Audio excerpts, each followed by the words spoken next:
Évangile selon Marc, chapitre 13, passage 6, la parabole du figuier.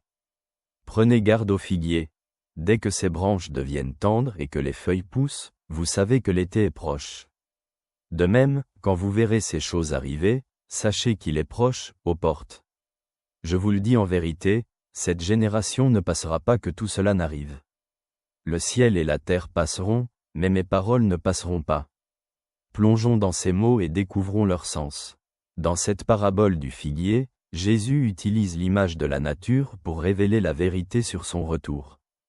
Tout comme le figuier annonce l'arrivée de l'été, nous aussi, en observant les signes qui s'accomplissent, devons être prêts pour son retour. Les changements dans la nature sont pour nous des signaux clairs. De même, dans la vie spirituelle, Dieu nous donne des signes qui indiquent la proximité de sa gloire. Jésus utilise cette parabole pour rappeler que ses paroles sont absolument certaines et impérissables.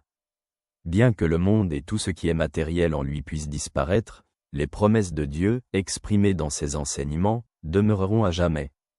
Cette insistance sur la pérennité et la certitude de sa parole nous appelle à faire confiance aux promesses de Dieu, qui sont le fondement de notre foi. Pour nous, gens d'aujourd'hui, cette parabole est un défi à la préparation spirituelle.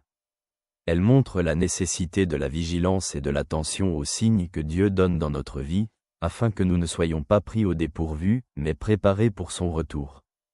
Jésus nous appelle à vivre en accord avec ses enseignements, avec la foi que ses promesses s'accompliront, même si leur plein accomplissement semble lointain.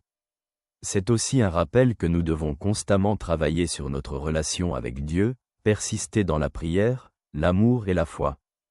Notre vigilance spirituelle et notre préparation au retour du Christ sont la clé de notre salut.